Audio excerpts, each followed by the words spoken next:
பேரன்பு வணக்கம். எல்லோரும் நல்லா இருக்கணும். குழந்தை வளர்ப்பில் கவனிக்க வேண்டிய அடுத்த விஷயம், நீங்கள் என்ன பேசுகிறீங்களோ அதுதான் குழந்தைங்க பேசுவாங்க. ஏன்னா அவங்க பேச ஆரம்பிக்கும் போது அவங்களோட முதல் பேச்சு எங்கே கேட்குறாங்கன்னா, அம்மா அப்பா பேச்சு தான். வீட்டில் இருக்கவங்களோட பேச்சு தான் அவங்க முதல்ல கேட்குறாங்க. அதை கேட்டு தான் அவங்க பேசவே பழகுறாங்க.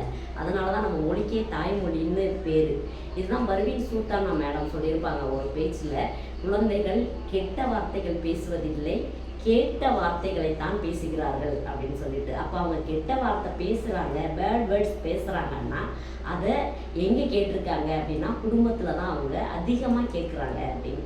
குழந்தையிலேருந்து அவங்க பேட் வேர்ட்ஸ் பேசி பழகிட்டாங்கன்னா அவங்களுக்கும் அது பழக்கமாகவே மாறிடும். அது வந்து பெரிய விஷயமா அவங்களுக்கு தான் தெரியாது. அதனால வார்த்தைகளிலும் பேச்சுக்களிலும் பெற்றோர்கள் ரொம்ப ரொம்ப கவனமாக இருக்கணும் குழந்தை வளர்ப்பில்.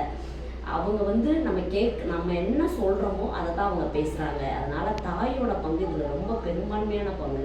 தாயோட வளர்ப்பில் தான் குழந்தைங்க முதல் பேச்சு, அதான் தாய்மொழின்ற மாதிரி முதல் பேச்சு தாயிட்ட இருந்து தான் வருது. அதனால் அந்த கெட்ட வார்த்தைகள் பேசுவதை குழந்தை வளர்ப்பில் கொஞ்சம் தவிர்த்துட்டு நல்ல வார்த்தைகளை நல்ல விதமாக பேசுவோம். நன்றி. வாழ்க வளமுடன். சிவாய நம.